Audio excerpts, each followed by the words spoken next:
A Man of Iron, Book 1 of Song of Metal and Marvels, as written by Mr. Chaos, read by Kevin Allen.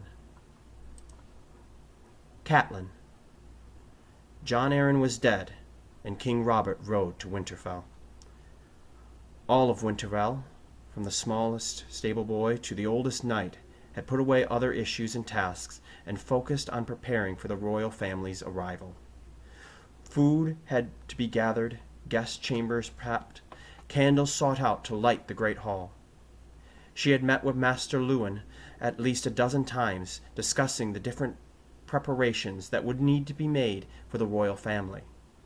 Lord Tyrion liked to read at night, so candles would be needed. Queen Cersei preferred a perfume from the Reach to scent her bathwater.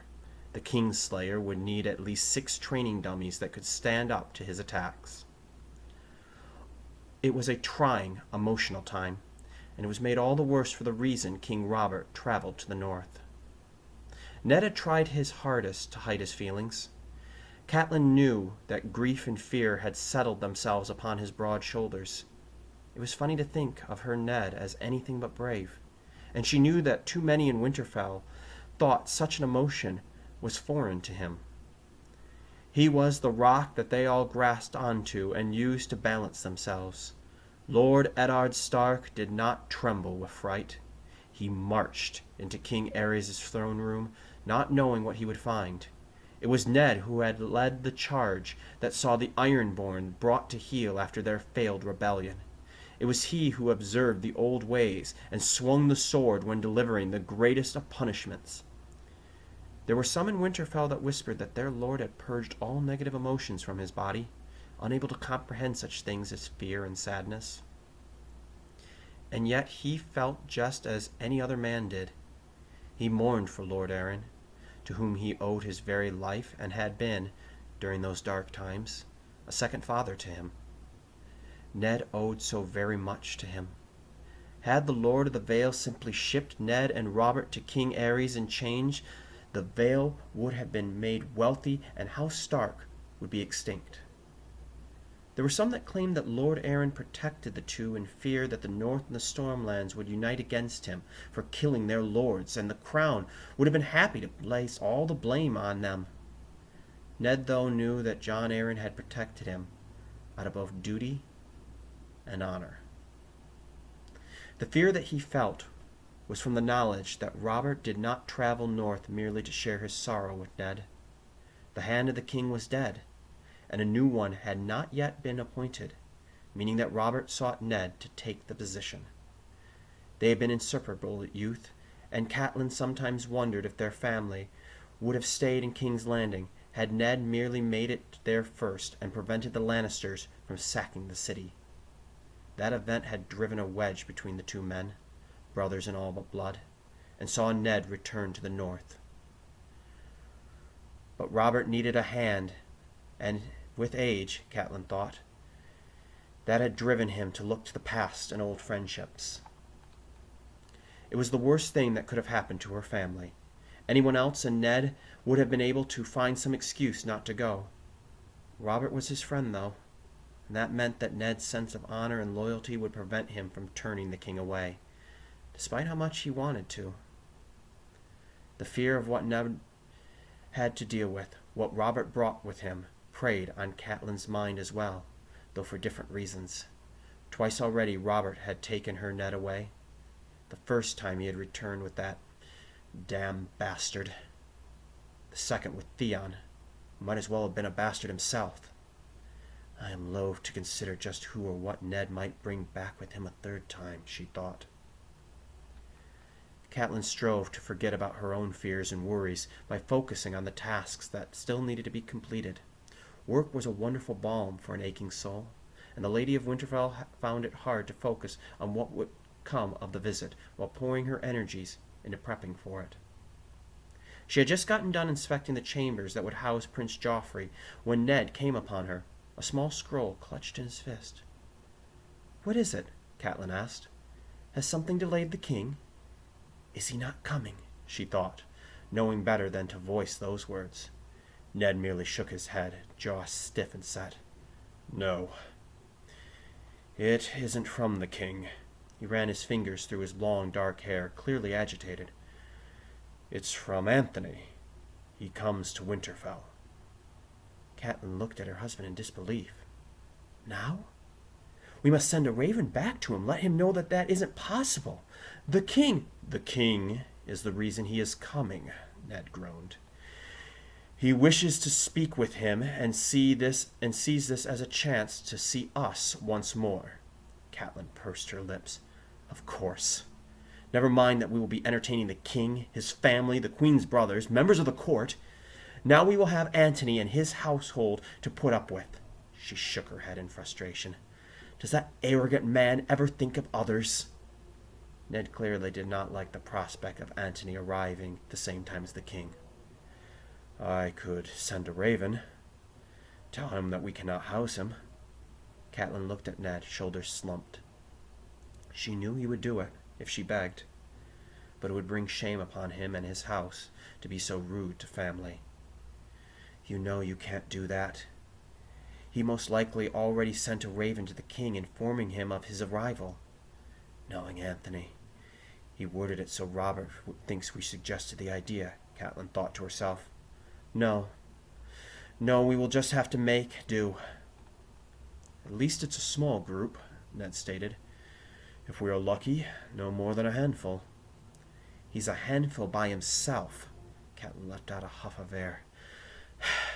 I know he is family, Ned, but... Cat, he is only family because he shares my name. That was true enough. Anthony Tony Stark was Ned's cousin, but barely resembled Ned in looks, and not at all in personality. His father, Howard Stark, had died young, and rather than take up his role as lord of the small family keep, Tony had journeyed to the Westerlands, seeking fame and riches. He'd finally settled a day's ride north of Lannisport, and discovered a mine of his own. While the Lannisters had gained their wealth through gold that ran deep under Casterly Rock, Tony had built his fortune with many different types of iron that he was able to mine. Soon blacksmiths and metal workers had journeyed to the abandoned castle Tony had renamed Iron Point, and made their community the greatest source of weaponry in all of Westeros. Lords from the Reach and Dorne and across the Narrow Sea had all sought out swords and shields made in Iron Point, and none fetched a greater price than those handcrafted by Lord Tony Stark himself. Catelyn begrudgingly admitted that his creations were beautiful. The mines of Iron Point produced metals of many different brilliant colors, so that a knight need not paint their sigil upon a shield or decorate their armor with their family colors. Tony created spears of blue and black and made arrowheads that looked like emeralds. Smiths in King's Landing and other cities, of course, attempted to mimic Tony's work, but all failed to achieve the wonders of his creations. And thus his wealth and fame grew, and with them his ability to forge his own path. Tony was able to select his own customers, no longer needing to take any work he could get in order to procure gold dragons. Catelyn had heard him turn down offers from many great houses, purely because the project they wished him to work on did not challenge him. If that were the extent of his ego, then all would have been well. But Tony was an arrogant and vain man, seeing himself as an artist who could move about a room doing and saying whatever he wanted. He was brilliant, talented, skilled. Women wanted to bend him, and men wanted to boast that they had drank with him. He had all the vanity of Jaime Lannister and all the vices of Tyrion Lannister. He scoffed at the old ways and didn't care about the shame he brought upon his ancestors with his actions. He held no belief in the Seven or the old gods, and made no attempt to hide his blasphemy. Catelyn had only met him 4 times since her marriage to Ned. Once after the war that sat Robert on the throne, 6 months before the Greyjoy Rebellion, and 2 quick short visits right after Rickon had been born.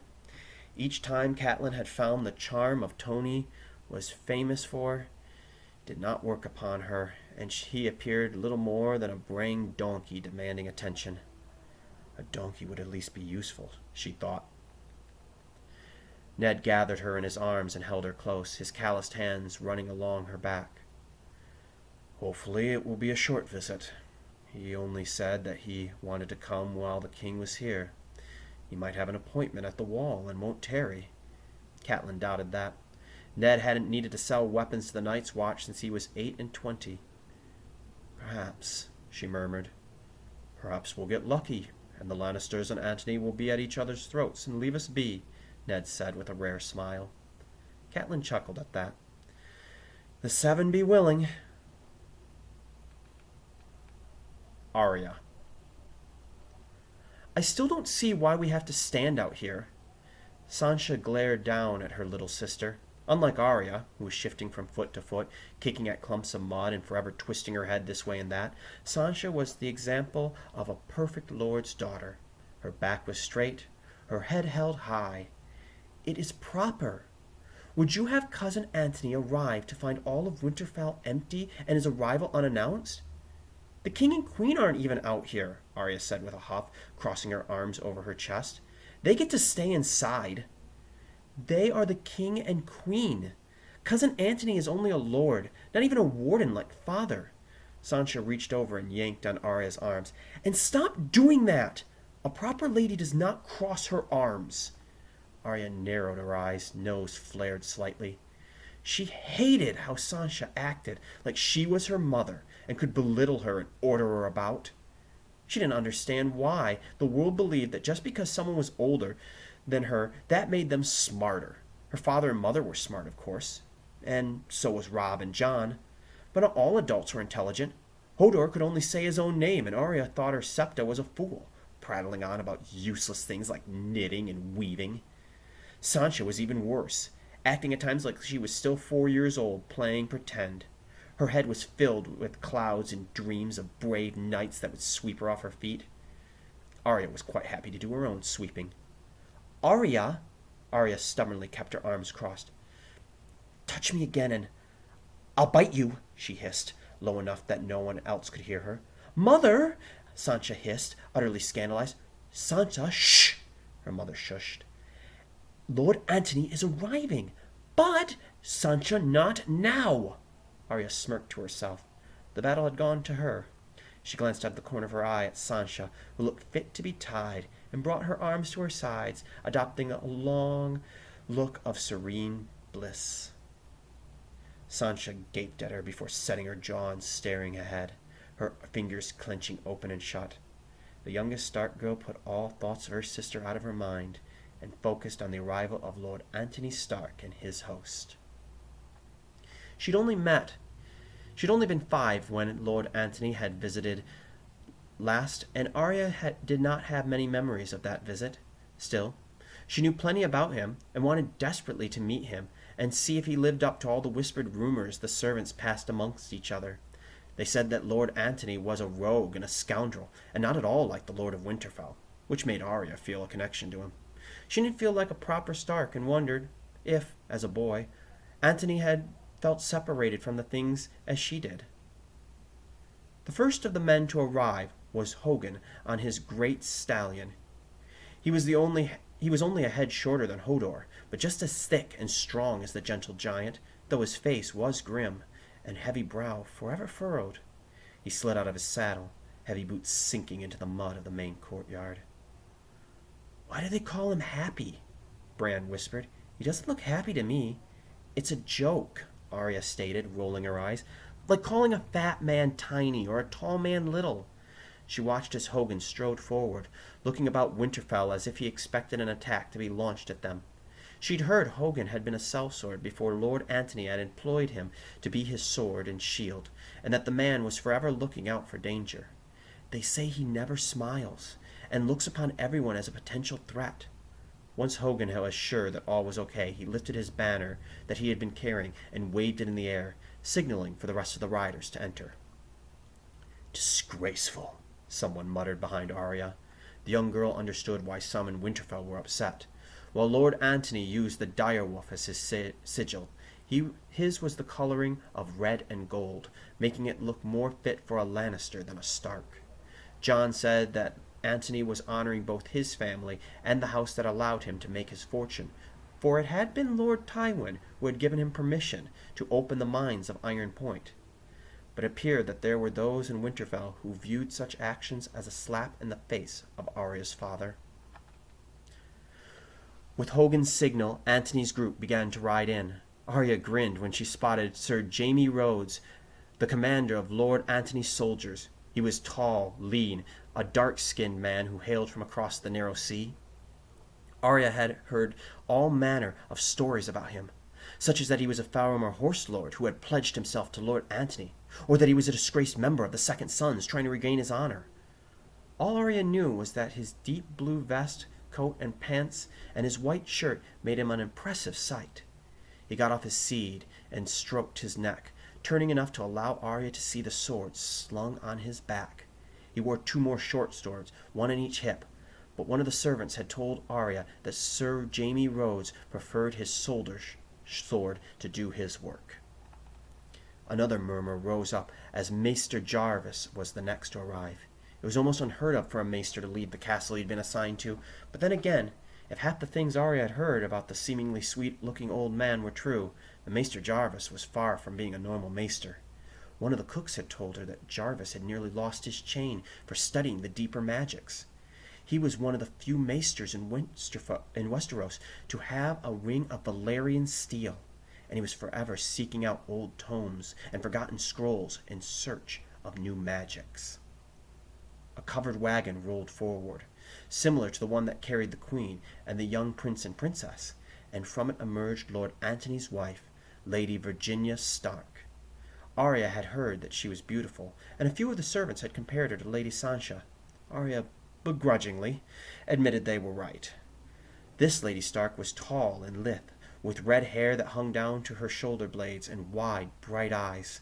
A heavy white cloak covered her shoulders, but instead of making her look bulky, it only showcased her lean form. Of all the members of Antony's house, Virginia was the only one to meet universal approval amongst those of Winterfell.